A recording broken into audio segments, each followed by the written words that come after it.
இறை வார்த்தையில் இணைவோம், நம் ஆன்மீக பயணத்தை பலப்படுத்துவோம். கிறிஸ்துவில் பிரியமான என் அன்பு சகோதர சகோதரிகளே, தவக்கால திருப்பயணத்தின் 3வது வாரத்தில் நம் ஆன்மீக பயணம் தொடருகின்ற பொழுது, இன்றைய நற்செய்தி வாசகத்தின் வழியாக அன்னையாம் திரு அவையோடு இணைந்து நம் ஆண்டவர் இயேசு கிறிஸ்து உங்களையும் என்னையும் சிந்திக்க அழைப்பு கொடுத்திருக்கின்ற இறை வார்த்தை, இறைவசனம் யோவான் எழுதிய நற்செய்தியிலிருந்து கொடுக்கப்பட்டிருக்கின்றது. சமாரிய பெண்ணுக்கும் இயேசுவுக்கும் இடையே நடக்கின்ற உரையாடல். பிரியமான அன்புதேவ பிள்ளைகளே, வேதத்தை நாம் படிக்கின்ற பொழுது ஒவ்வொரு வார்த்தையும் இறைவனுடைய அன்பையும் மன்னிப்பையும் நமக்கு தெள்ளத் தெளிவாக வெளிப்படுத்துகிறது. அதோடு இணைந்து ஒரு சில நிகழ்வுகளை நாம் பார்க்கின்ற பொழுது, பல நேரங்களிலே அந்த நிகழ்வுகளை வாசிக்கின்ற பொழுது அது யதார்த்தமாக நடந்த நிகழ்வாகத்தான் ஒரு சிலர் கருதுகிறோம். நிச்சயமாக அல்ல. மாறாக யாரெல்லாம் தன்னுடைய உள்ளத்தின் ஆழத்திலே ஏதாவது ஒரு சில நிமிடங்களில் தங்களுடைய பாவ வாழ்வை உணர்ந்து இறைவனோடு இணைந்து கொள்ள வேண்டும் என்று விரும்புகிறார்களோ, அந்த நொடி பொழுதே இறைவன் அவர்களை தேடி வந்து விடுவார். ஏன் கூறுகிறேன் என்றால், சக்கேயு வரி தண்டுபவனாக, வரி தண்டுபவருடைய தலைவனாக இருக்கின்றான். மக்கள் அவனை ஏளனமாக பார்ப்பார்கள், அவனை எள்ளி நகையாடுவார்கள். அவன் பிறருடைய சொத்துக்களை அபகரித்து வாழ்ந்து கொண்டிருக்கிறான் என்று அவனுக்கு ஒரு பட்டம் இருக்கின்றது. ஆனால் அவனுக்குள் உள்ளத்தின் ஆழத்திலே வழிகள் இருந்தது, வேதனை இருந்தது. நம்மை சமுதாய மேலனமாக பார்க்கிறது என்று அவன் வேதனைப்பட்டு, ஒருவேளை அவன் ஆண்டவரை சந்திக்க வேண்டும் என்று விரும்பி இருக்கலாம், தந்தையோடு உரையாட வேண்டும் என்று விரும்பி இருக்கலாம், உள்ளத்தின் ஆழத்திலே வேதனைகளை சுமந்து கண்ணீரோடு தனிமையில் அழுதிருக்கலாம். அந்த தருணத்தை தான் இயேசு அறிந்து அவனை அத்திமரத்திலிருந்து இறங்கி வா, இன்று நான் உன் வீட்டில் விருந்துண்ண வேண்டும் என்று இயேசு அழைப்பு கொடுத்து விட்டார். இதைத்தான் இன்றைய நற்செய்தி வாசகத்திலும் நாமும் காணுகின்றோம். சமாரிய பெண்ணானவள் ஏறக்குறைய மதியம் 3 மணிக்கு கிணற்றுக்கு தண்ணீர் எடுக்க வருகிறாள் என்று வேதம் நமக்கு சொல்லுகிறது. யூத சமுதாயத்திலே அந்தி வேளையில் மதியம் நேரத்தில் எந்த ஒரு பெண்மணிகளும் கிணற்றிற்கு வந்து தண்ணீர் எடுக்க மாட்டார்கள் என்பது அவர்கள் நன்றாகவே தெரியும். அப்படி அவர்கள் வருகிறார்கள் என்றால் அவள் சாதாரண பெண் அல்ல, அவளுடைய வாழ்விலே ஏதோ ஒரு குறைபாடுகள் இருக்கிறது. இயேசு கிணற்றருகில் அமர்ந்து கொண்டிருக்கிறார். அந்த பெண்மணியானவள் தண்ணீர் எடுக்க வருகிறாள். ஆனால் இயேசுவோடு இருந்த சீடர்கள் உணவு வாங்குவதற்காக அவர்கள் வேறு பகுதிக்கு சென்று விட்டார்கள், நகர பகுதிக்கு சென்று விட்டார்கள். அவர்கள் சென்று திரும்பவும் வருகின்ற பொழுதுக்குள்ளாக இயேசு இந்த பெண்ணை முழுவதுமாக தன்னுடைய மக்களாக அவர் ஏற்றுக்கொள்ள ஆரம்பித்து விட்டார். காரணம், இந்த பெண்ணானவள் தன்னுடைய வாழ்வில் இருக்கின்ற எல்லா விதமான வேதனைகளை ஒட்டுமொத்தமாக ஆண்டவருடைய கரத்திலே கொட்டிவிட்டால்.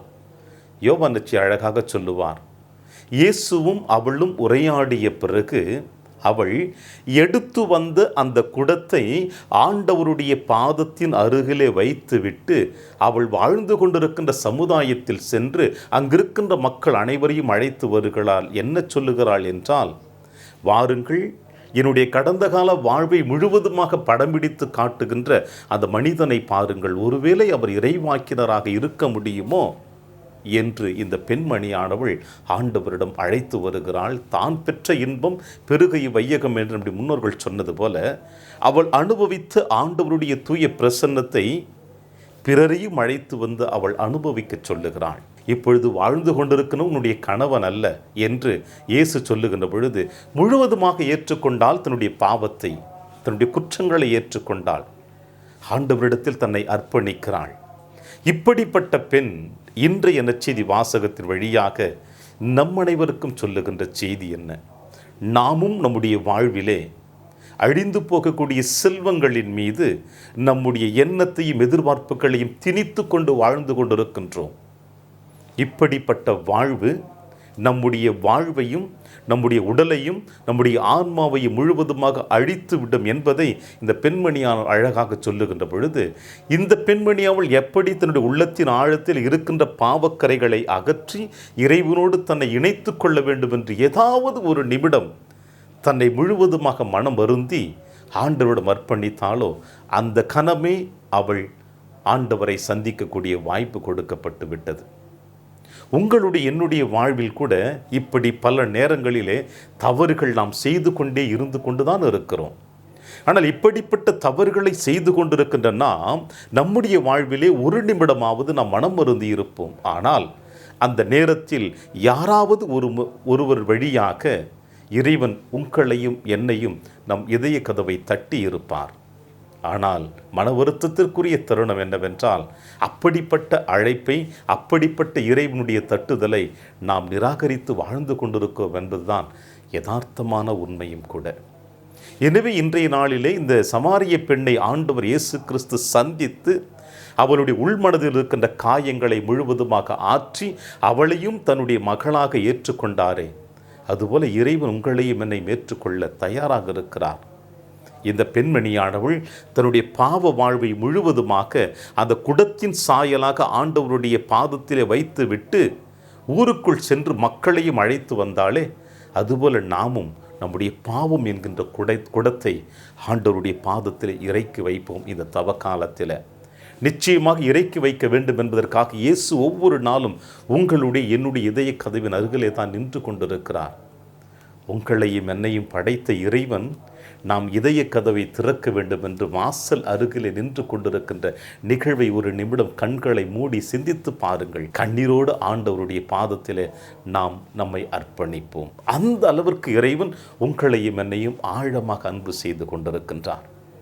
இப்படி அன்பு செய்கின்ற இறைவனை நிராகரித்த தருணத்திற்காக மனம் வருந்துவோம். இறைவனுடன் நம்மை இணைத்து கொள்ளுவோம்.